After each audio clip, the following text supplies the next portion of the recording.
Schönen guten Abend und herzlich willkommen zu einer neuen Ausgabe von Crop FM.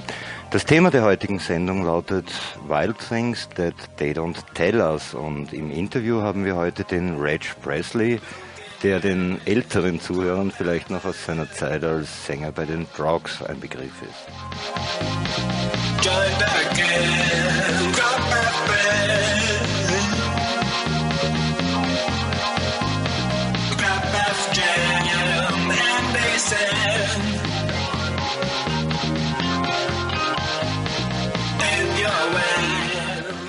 Die heutige Sendung wird ein bisschen anders verlaufen als sonst. Das liegt, dass wir erst vor kurzem aus England vom jährlichen Crop Circle Spotting zurückgekommen sind, und das war sehr knapp, und dieses Interview haben wir mitgebracht. Es kommt also aus der Konserve. Trotzdem kann man sich wie immer über den Live-Chat beteiligen. Der ist über die Homepage von Crop FM erreichbar, cropfm.mur.at.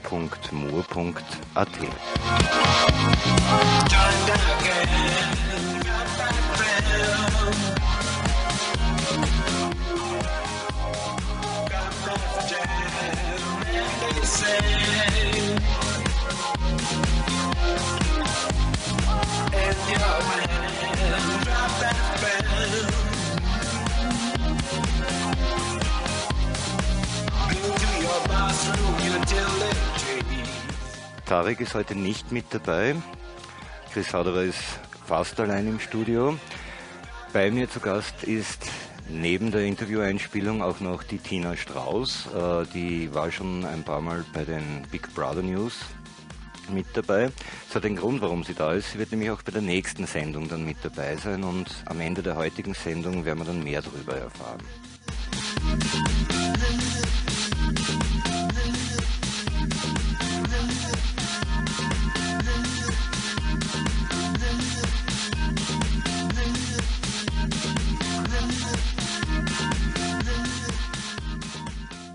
Wie schon am Anfang erwähnt, haben wir heute im Interview den Reg Presley. Das ist Teil einer Interviewserie, die wir in der letzten Woche in England, in Wiltshire, gemacht haben.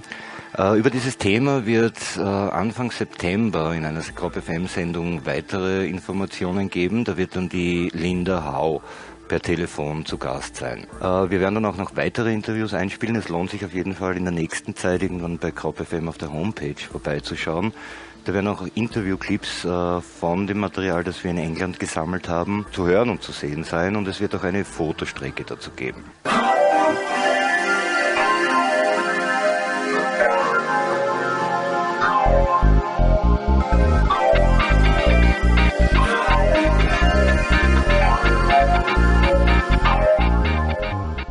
Ja, und der Reg Presley, den wir in wenigen Augenblicken hören werden, war in den 60er Jahren bekannt mit der Gruppe The Drogs. Die haben so Nummern wie Wild Thing, Love is All Around Us und dergleichen geschrieben. Die Gruppe ist noch einmal Ende der 90er Jahre bekannt geworden, als Wet Wet Wet eine Nummer gecovert haben. Das war dann einer der größten Hits, die es jemals in England gegeben hat. Und der Reg Presley verschreibt sich seitdem der Kornkreisforschung zum Beispiel. Er hat auch ein Buch über dieses Thema geschrieben, über das werden wir am Ende noch ein bisschen mehr erfahren.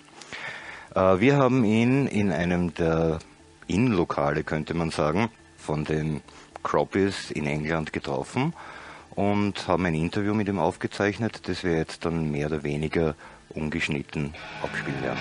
So, Reg Presley here with us today, and you are the creator of Wild Thing.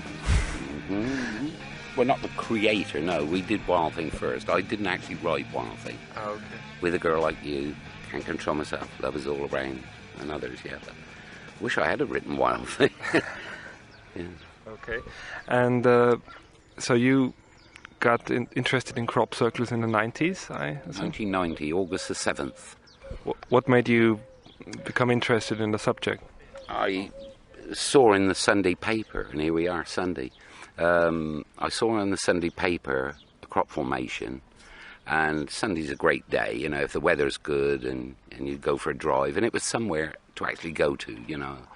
And my wife and I just came out to this area actually, and I had to find it, you know.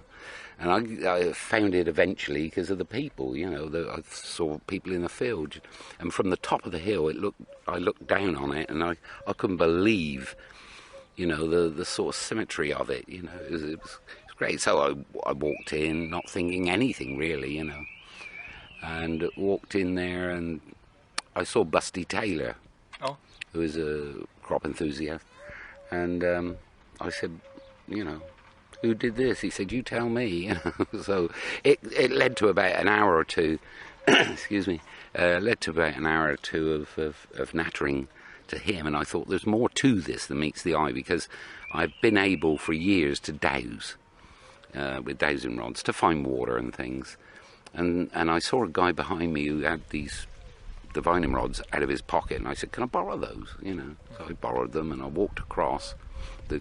And at half the radius, they crossed. And when I got to the centre, they opened. When I walked across to half the radius again, they crossed. And when I got to the outside, they opened. I turned round, and I thought, because it was a gusty day, although it was a beautiful day, it was a gusty day, and I thought it might affect the rods, and it didn't. I walked back across, and the same thing happened. And I thought, well, if somebody just did this, why are they reacting to it? So that got me, and I thought there's something more to this perhaps than meets the eye. And then I just started getting involved with everything, you know, and found out there wasn't just one or two, there's something like about 200 a year that turn up.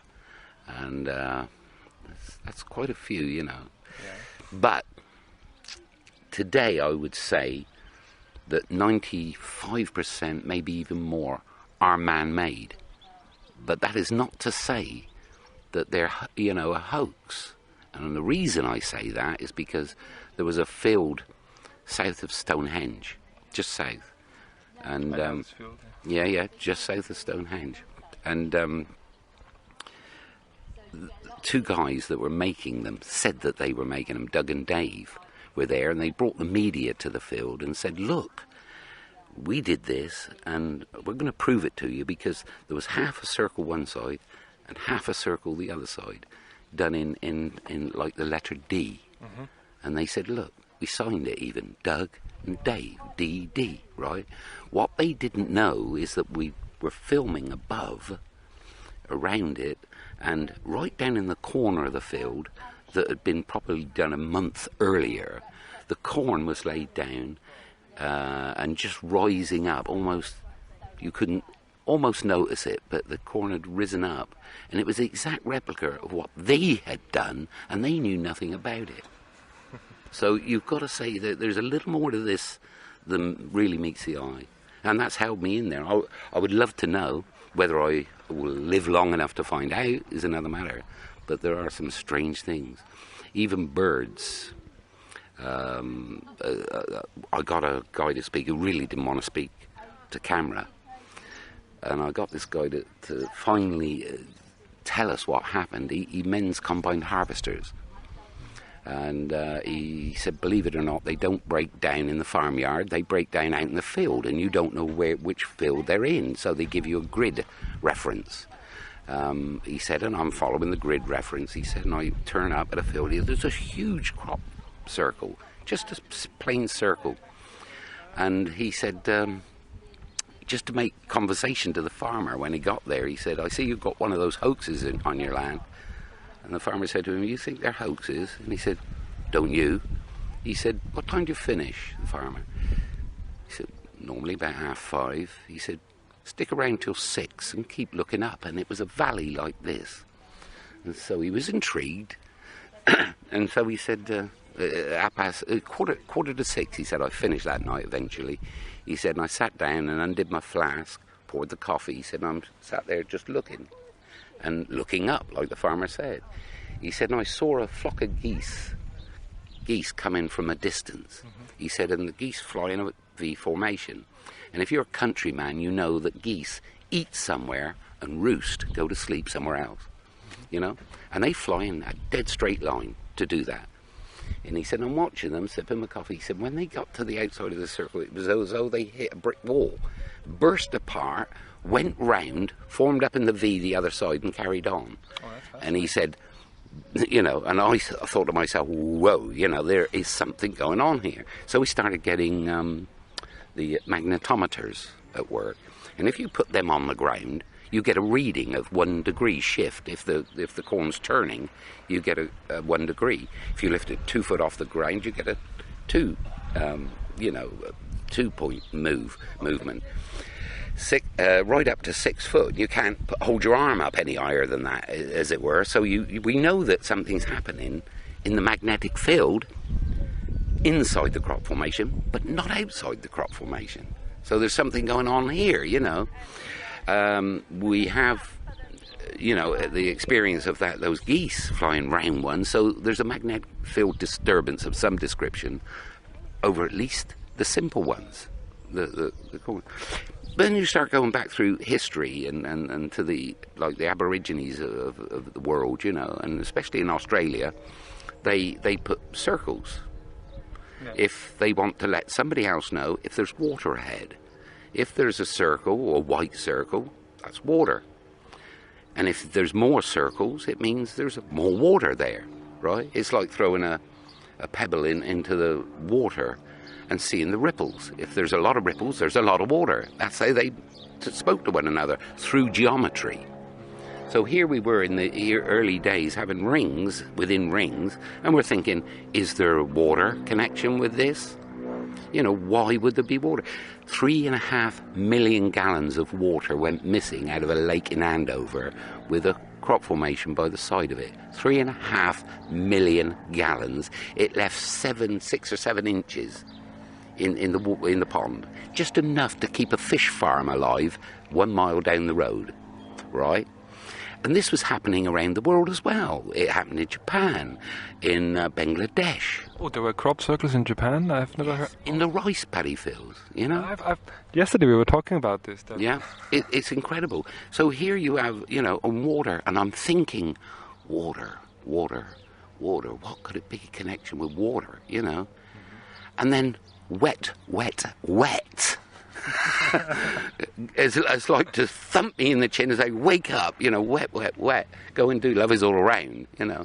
And it was phenomenal. 15 weeks at number 1. I thought, it's got to be something to do with water. So then if you bring the UFO situation into this at all, people say that this planet here is where they bounce off to go hyperspace, to go time travel, whatever. They say this is, you know, you take that aboard and you listen to it. You don't necessarily believe it, but it enters your head. And then you think to yourself, do they fill up here with whatever they use? Hydrogen, you know, there's plenty of hydrogen, and, you know, do they fill up here? Do they use water, and does it have to be clean water? Are they getting it out of the lakes? And these lakes are near the springs. Are they getting the best water they can for the hyper jump? Is it a filling station? For God's sake, could it be? Just take that on board for a minute and you say, wow, you know, if they can hyper space and they do it from here, if they take too much water and there's another one following, they got to tell them how much they've used. It's like, is the pump still full? You know, there's all those things to maybe have to consider. You know, so they leave these diagrams to let them know how much water they've taken. You know, there's it goes on if you let it. Yeah, but it's interesting, you know, to think where it could all be leading, because we are just about to use hydrogen. Well, the government are.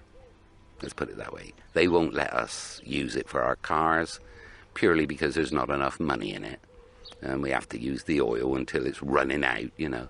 But Bush did say in his congressional talk to the Congress or whatever, and I believe it was this year earlier on, he said, I hope that a child born today will be driving a hydrogen car in 16 years' time. Well, so, you know, maybe they've got it in mind, but I think that was just for the people who just want, you know, to be told that they're not going to use oil forever and ever and ever, I believe. Because they could have been using that. He should have said this I'm sorry, but we could have been doing hydrogen cars for the last 50 years, but we wouldn't make enough money out of it. But they're not honest, are they? No. So I think those markings have a special meaning, but not necessarily for us, but maybe among those who do them. It's just one train of thought.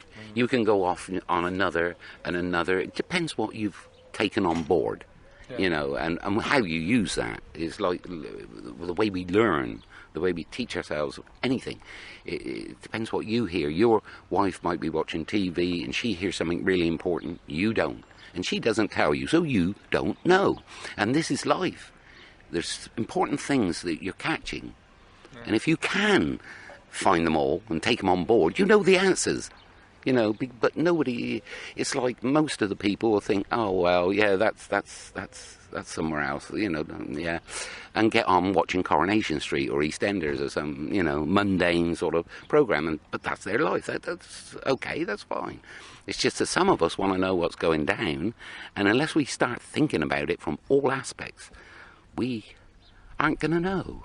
Oh, no! Reg Presley here with us today. So you got interested in the whole phenomena in the early 90s, and then you kept watching how it develops. So what are your thoughts on the development, starting maybe even further back? I mean, we know it started in the late 70s. That's what we know about. You know, that comes off the press and everything. That we know that happened about 75. I think, yeah, around that time.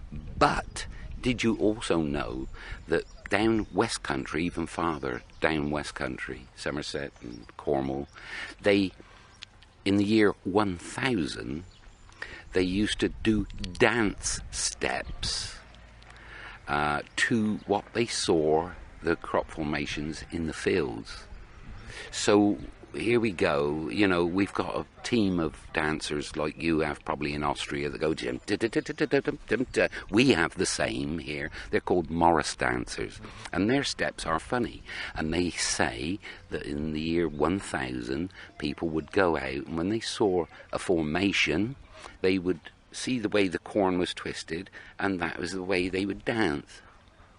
So there are... I wasn't there, I don't know, but it's in history somewhere. So the phenomena goes back thousands of years, maybe, or has been with us all the time. Yeah, you know, what I would have said is strange. There wasn't many, I think, but there again, during the war, you would have thought that the Spitfires and that are coming back, you know, from all their... am I allowed to say shit? Yes. That took place, you would have thought that some of them would have picked up these formations if they'd have been happening throughout the war, and thought there were fifth columnists, you know, at work, you know, giving messages and what have you. You would have thought that, so you would have heard about it. Probably not during the war, but afterwards you would have heard. There was none of that. So they must have been simple circles then. I think some of the bigger formations, the fancier ones, are from people's minds. I try an experiment when you get home or whenever, and you can tell the people this. Ask for something. Not expensive, you know, not worth anything, but ask for something for yourself to appear, for you, whenever you want. Like if you said, right, I want to see, like I did, a red feather. I want it today, in the next 24 hours, you know, up until midnight. I want to see a red feather. You will see a red feather. Mm-hmm. Now, red feathers only come from parrots and things like that, so you're not going to see a pigeon feather or something, you know. Ask for something really off the line. My business partner was out in northern Italy, Damanhur. You heard about Damanhur? Yeah. I did a show on that subject once. Yeah, and they were on about it, and she mentally asked for a piece of square orange silk. Just that. And she actually found this the day she came away. I mean, she didn't say what she wanted, but the day it was in one of the little drawers by the side of her bed. She broke her arm over there, actually slipped in the shower and smashed her arm, and cut her tour, as it were, of the place short. But, so I think it's happening also with crop circles. When you're maybe flying over and you see a lovely big field and you say, oh, I've got this vision in my mind. I would love to see one there. Because that's happened several times when you fly over and go, wow, it is there. Yeah. You know. There have also been reports of people knowing that a certain formation, a certain shape, they draw the shape beforehand, and then this shape appears. Right. It is weird, and it could be a collective, a collective thought process. It could be anything, you see, until we get scientists with enough guts to get on board and help. We're not going to really know. We're going to get all the information in, but you must think of this too. I always believe that when a crop goes down early, if it's been affected by something we don't know, right, and it comes back up during the year and it gets ripe, it gets harvested, and it goes into the food chain. You would think that somebody would be being interested, wouldn't you?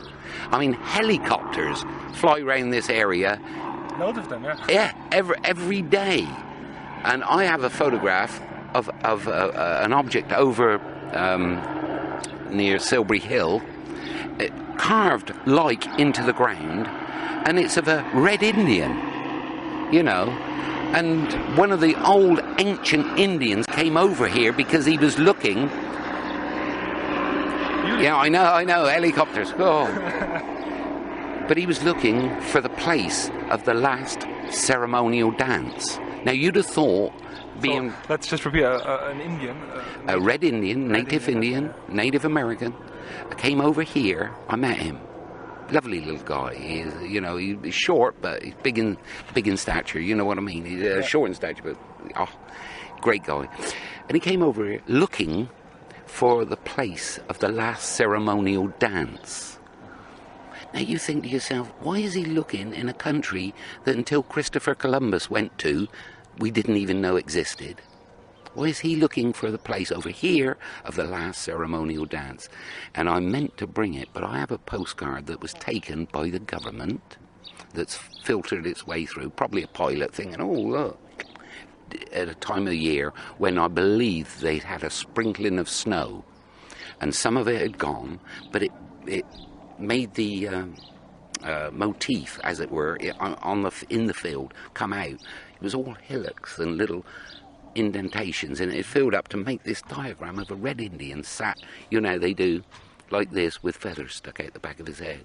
Now, that guy came over here knowing. The strange thing is, and this is the strange thing, he looked at Colin's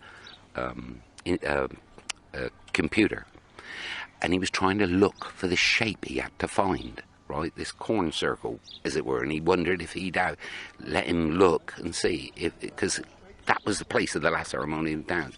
And he kept on saying, no, that's not it, no, went through 4,000 of these one day. And he was going. He put his key in the car. I had to do an interview, and I'm thinking, where can I take this guy? I've been photographed by every crop circle I know. I need another crop circle, And I'm driving along the road like that, and I look. It'd been raining all night, storm.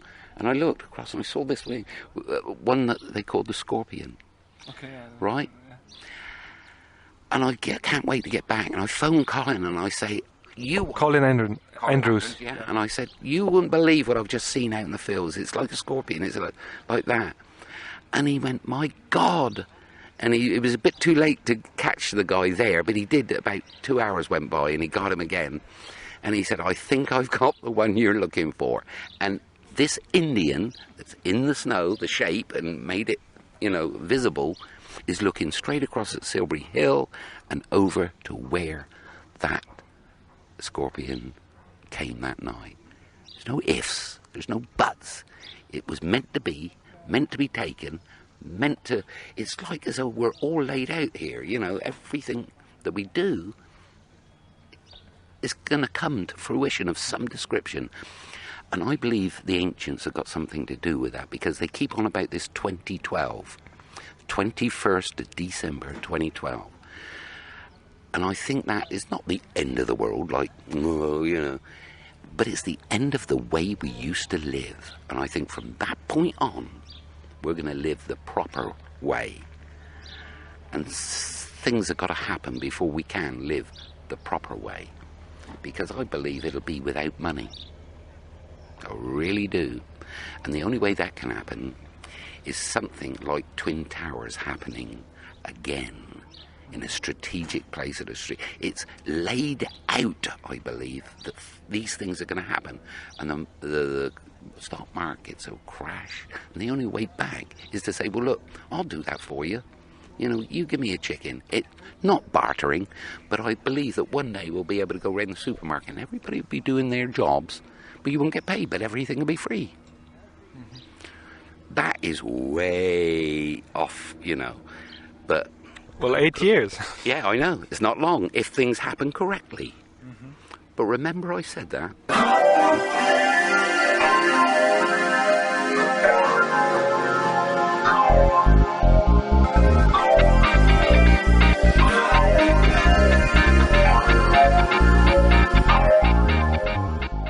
How do you think that crop circles tie in? And 2012 is also a subject in our show regularly, so I'm kind of interested in this. How do you think that crop circles tie in with this? If there are such things as UFOs, which I believe there are because I've seen them, the government tell you they don't exist. We did a watch up here somewhere.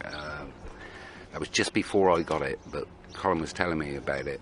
They put infrared and everything. The army was there and everybody was there, you know. And all of a sudden they saw in the field movement, right? And it came out on the infrared, and everybody was there. The papers, the television, from all over the world. Our army was all present like that.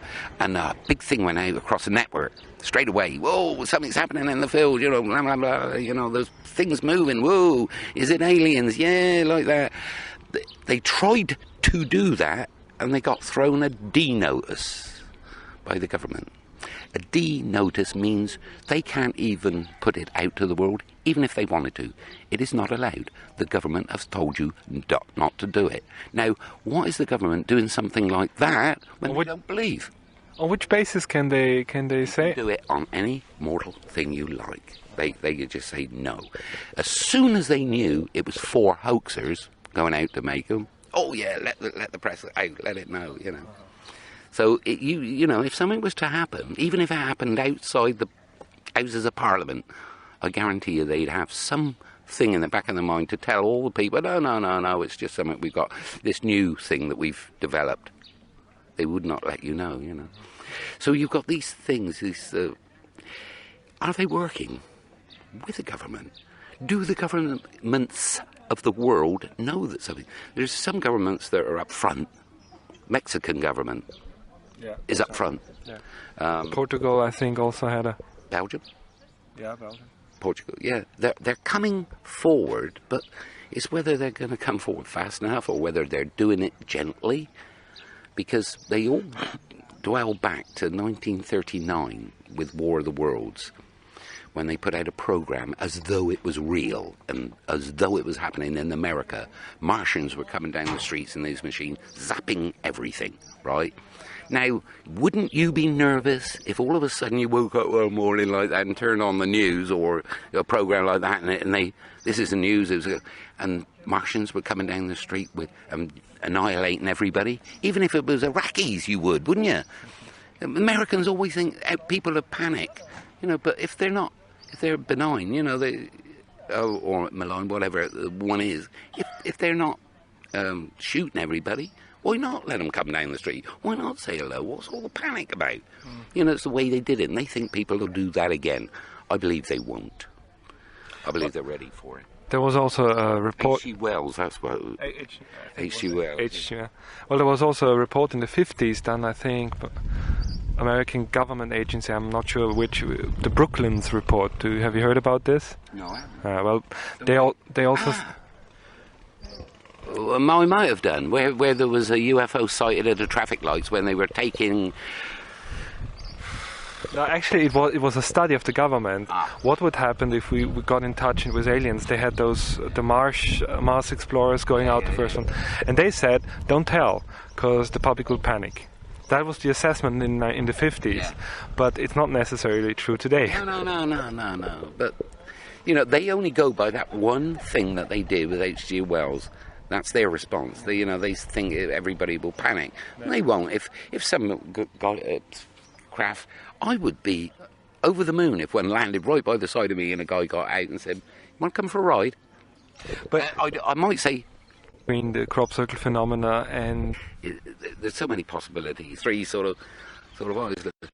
Oh, there's a possibility, but I have seen the craft.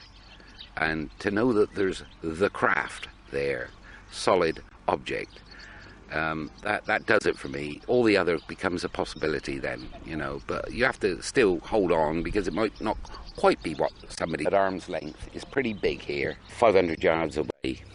I don't know what that is in kilometres, but quite a way away. They're here to the tree, and I flashed them. And we were doing a watch. There was about 5 people, and we were up on Knapp Hill, just here. It's only about 2 miles up the road, and it was getting late. It had started with a drizzly day, very fine rain, but by 12:20 it was full-blown rain, and we were thinking about going if nothing happened, and nothing had until that point. There was a camera team sat in a Range Rover, and they said we're going to go and sit in the Range Rover to keep the equipment and everything dry. And I said, yeah, if anything happens, I'll flash with my flash bulb, flash torch.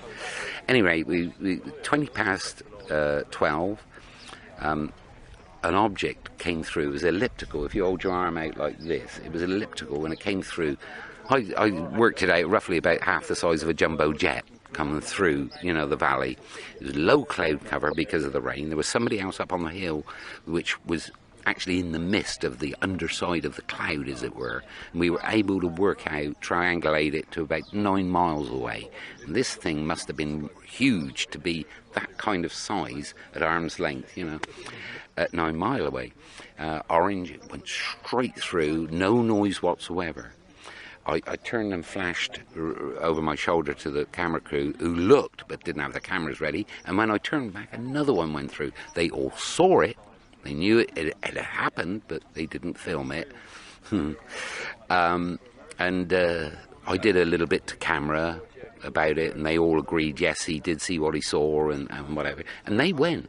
And then at 1:20, it was an hour, because we were always watching when things happen. We want to know the time of happening. And 1:20, an hour later, from the cloud was like a turquoise colour circle, about twice the size of the moon.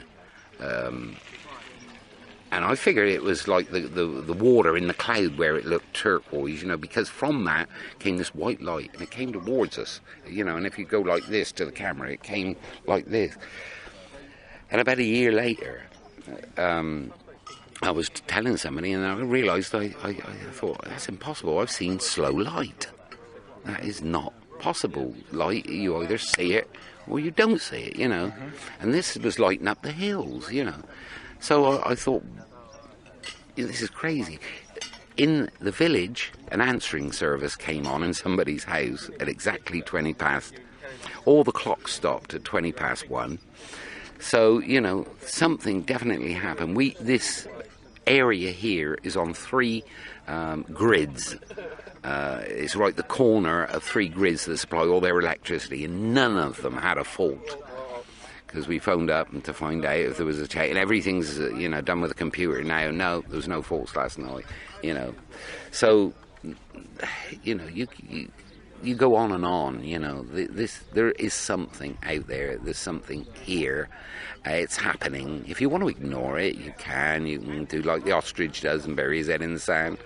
But I'm, for one, in the rest of what I've got left of my life, want to know the answers. What do you think about this year's crop circle season? Have you been out to formations? And I've only been to one up the top there, but they're out and about. The one came in first over Portsmouth, around there. That they say that was a half decent one, but the best always happen near the end. The big ones, the ones you remember that right now. I mean, the corn, they're getting the harvesters ready now because the corn is pretty close to being cut, if not started anywhere. I don't know.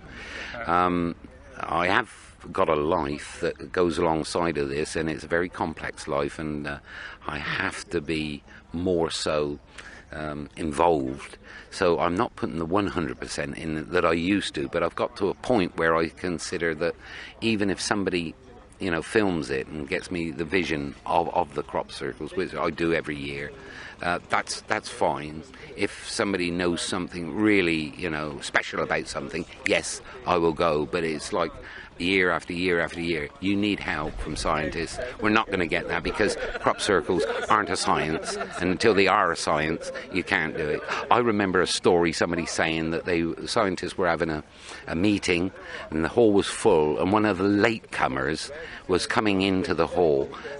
He got very close to the door, looked up and saw a UFO, and he went in and he said to all the scientists, "Come outside, I can see a UFO." And not one of them would go out there because it wasn't a science. Now, and they're tunnel vision and brain dead. A lot of. So, what do you think? Where is this whole phenomenon is going to take us? And I mean, what's the development that we can expect? Yeah, I think it's going to take us to 2012. I think the Mayans and things that were said, the last prophecy is right. I don't think the world's going to end. I think the world is going to change. And unbeknown to the government, ordinary people are changing their views. They're changing their views about life. They're changing their views about government, and a lot of them are living for today only. Hence, you've got everybody going on their credit cards up and over, like everybody in England, I think, owns about £16,000. They're living for today. They don't take heed on what governments say. And the government has got a problem very, very soon, because when they ask the people to do something, I think the people will begin to ignore them. And that is the start of the change. It happened, I think, Blair thinks he's going to win the next election. The Tories think they're going to win. The Liberals think they're going to win. And I've got a feeling that somebody might say, no, let's vote for the Raving Lunatic Party, or the Greenpeace or something like that, just to give them a shock. And if they don't react to that shock fast enough, then they're going to lose out, because it almost happened in France last year, wasn't it, when they had a vote and everybody voted for the Nazi Party or something, just to shock them, because they're not getting it. They're not. People today are on the internet, and people in government haven't got time to be on the internet because they're too busy fiddling, whereas other people that haven't got jobs and that have still got computers and they can look, and people are talking and living and not getting more knowledge than the government can actually get. The government, yes, can use them when they want it, when they want to get that information, but they haven't got the time. They're too busy fiddling us, really. So I think they've got to either wake up or the change begins to start. We've got 8 years to 2012. 21st of December, and I think the ancients are going to be right. Everything changes. The way we live will change from then on. Okay. Well, let's see where it's going to take us. Yeah, we'll see where it takes us. I hope I'm there to see it. Okay, thank you very much. And take care, and all you out there, just be aware.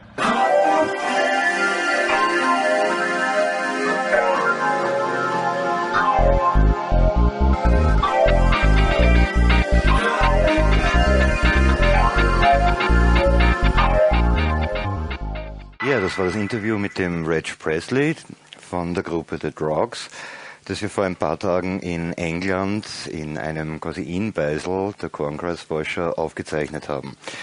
Der Reg Presley hat auch ein Buch geschrieben, Wild Things They Don't Tell Us. Die Sunday Times hat sich zum Kommentar hinreißen lassen, Reg is the man who really knows the truth, was immer die ist. Im Buch geht es auf jeden Fall unter Titel Aliens, Alchemy, Government Denials, the Truth is in there. Das Buch, wo man es bekommt, ist in den nächsten Tagen aufgelistet auf der Homepage von KrobFM, kropfm.mur.at. Da wird es dann auch noch mehr Material geben zur heurigen Crop Circle Besichtigung, die wir durchgeführt haben. Es liegen uns ungefähr 400 Fotos und 8 Stunden Videomaterial vor. Da sind wir gerade dabei, das auszuwerten und vor allem es auch zu verwerten. Nähere Informationen über das ganze Thema wird es dann in Anfang September geben. Eine der ersten Sendungen wird mit der Linda Hau stattfinden, die schon öfters per Telefon zu Gast war. Und da werden wir uns dann auch mit den amerikanischen Chorenkreisen beschäftigen. Heute zu Gast im Studio, wie schon vorher erwähnt, ist die Tina Strauß, die war schon ein paar Mal in den Big Brother News zu hören. Und sie wird auch dann nächstes Mal in der nächsten Sendung zu Gast sein. Was hältst du von Chorenkreisen? Hast du eben schon damit irgendwann schon mal Kontakt gehabt oder sowas? Ja, zuerst mal schönen guten Abend, grüß euch. Nein, ich selbst habe noch keinen Kontakt gehabt damit. Ich wollte sagen, meine Meinung ist so wie jede Laienmeinung wahrscheinlich falsch oder richtig oder etwas von beiden. In erster Linie nehme ich sie als Naturerscheinung zur Kenntnis. Und wenn mir alles, was mir unterkommt, so schön ist wie die Chorenkreise, freue ich mich. Ja? Und ich glaube, dass es was mit Erdstrahlung zu tun hat, aber ich kann das nicht begründen, nicht bestimmen, nicht definieren. Wodurch Chorenkreise genau verursacht werden, ist sowieso niemandem bekannt. Aber auch wenn es gefälschte sind, ein Teil davon ist ja gefälscht, ist das zumindest die Leistung großartig. Ja, dann Hochachtung für diese Präzisionsarbeit. Ja, dann gratuliere ich den Künstlern, die sowas schaffen in so kurzer Zeit, in Finsternis. Ja.